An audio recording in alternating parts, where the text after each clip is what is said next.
So I just replaced my water pump, and now I'm going to winterize the camper for the winter. Last year I blew the lines out with an air compressor, but my toilet seal cracked, and I was a little concerned that maybe I didn't get all the water out of the lines, and that's what caused it to crack. So this year I'm going to use antifreeze. And what you're going to need is about 4 or 5 gallons of the non-toxic antifreeze, and then a 1 1/16 ratchet to remove the anode rod. You always want to drain your hot water heater and check your anode rod at least once a year to make sure that it's not compromised. So here is my hot water heater. I'm just going to remove the grate here, and I have not been hooked up for a while, so the water that is left in this is going to be cold. But if you're doing this and there's still hot water in here, there's a release valve that you're going to want to flip here, and that's going to let some pressure off if there's any steam or hot water. You can hear it. We've pulled the low point drains already. You can hear it draining from there. But the way you really want to drain this is called your anode rod. The anode rod is a self-sacrificing rod.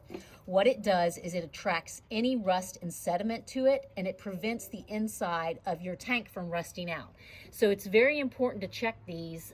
I changed mine in the spring. I'm probably not going to have to change it again, but I still want to take a look at it, and it's the main way to drain your hot water tank. That's what you need this ratchet for.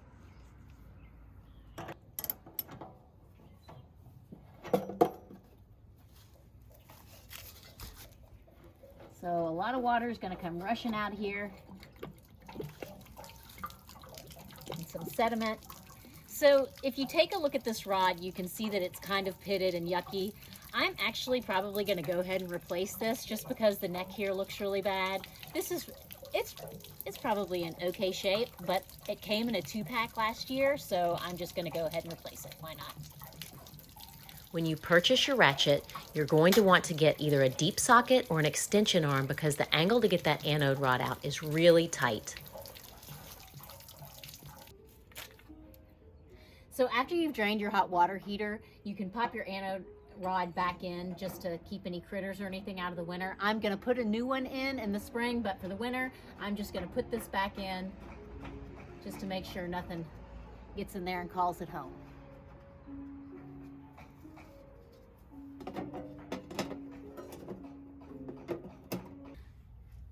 So I don't know if you recall earlier, but I mentioned pulling your low point drains. You do this to let any excess water in the lines run out. But you need to replace them because when you pump antifreeze through the lines, if you don't plug them back up, you're just going to be putting antifreeze right back on the ground. You'll find your low point drains under your camper. They're usually a hot and a cold PEX line. They're really easy to spot. We're just going to plug them back up. Now, if you've been camping where you didn't have any water hookups and you filled your fresh water tank, you're going to want to make sure that you've drained that as well before you run the antifreeze through. We're just trying to not waste antifreeze, and if you have a full fresh water tank, it's going to dilute the antifreeze.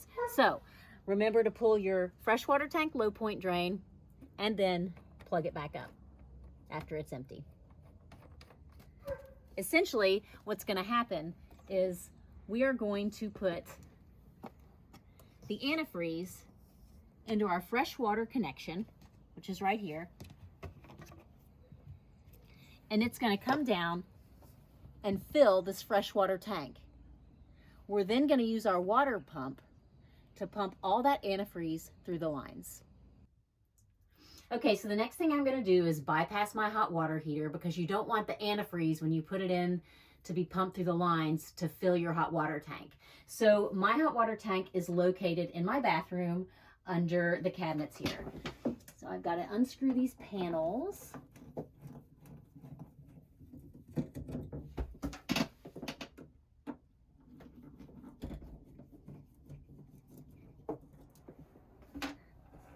Okay, so you can see down here is my hot water heater, and these are the bypass valves. So when the bypass valve is facing back towards my tank, it means that it is on and open. And there's one down here on the cold. There's a cold and a hot. So what you want to do is bypass these, turn them off. So by turning it this direction, you're turning it off.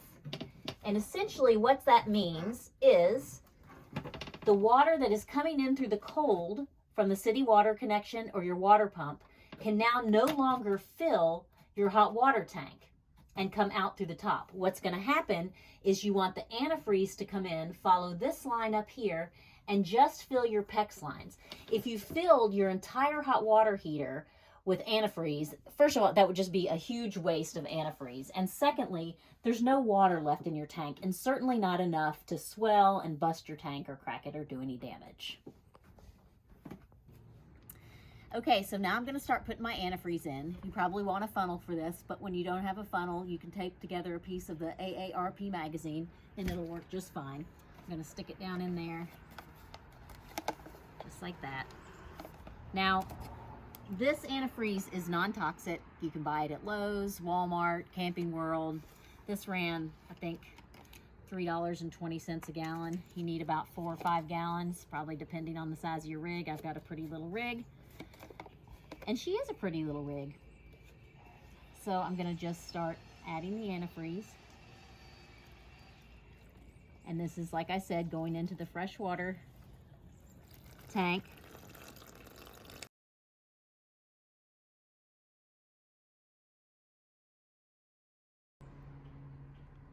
Okay, so now you can see that we've got the antifreeze in the freshwater tank. And now we're just gonna turn on the water pump and run it through. Okay, so now I'm just going to turn on the water pump. My water pump is right over here. You hear it kick up there. And then I'm going to come to each one of my faucets.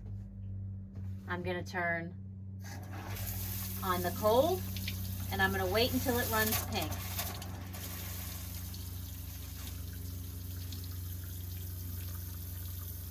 All right, and then I'm going to turn it to the hot. And I'm going to wait until it runs pink.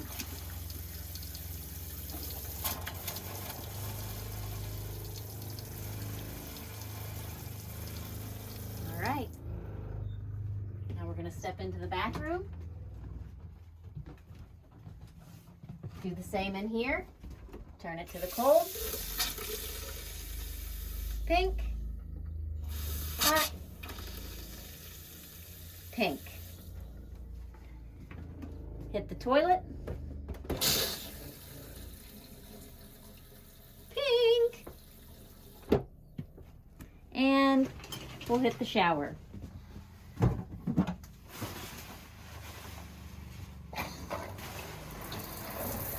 Hot. Pink. Cold.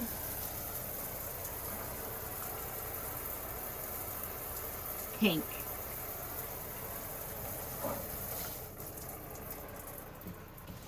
Then what you're going to want to do is just put a little bit of the extra antifreeze that you've saved into your traps, down into your drains. So just take a little bit here.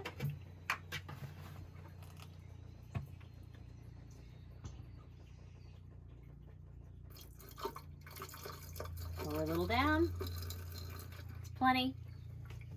Same in here at the toilet. You just want to leave a little extra at the top.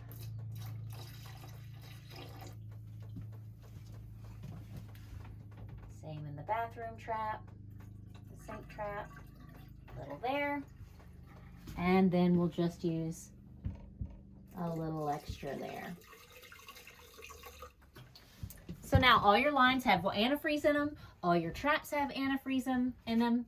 Nothing should freeze, nothing should crack, and you're almost winterized. We've just got a couple more steps to do. Don't forget to turn your pump off.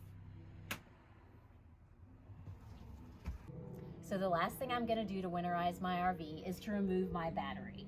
It's very important to keep your battery charged. The more times that your battery goes down to zero charge or it gets low, it reduces the life of the battery. So I'm going to take it out.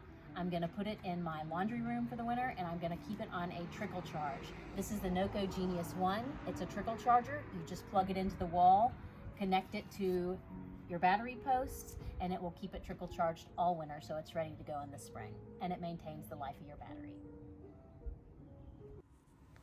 So you should be all tucked in for winter now. One more thing you might want to consider is purchasing an RV camper cover, especially if your unit is not going to be stored under any type of shelter. I know it's always sad to pack it away for the winter, but I hope this video gives you a peace of mind that she'll be stored safe until next season. See you around the campfire.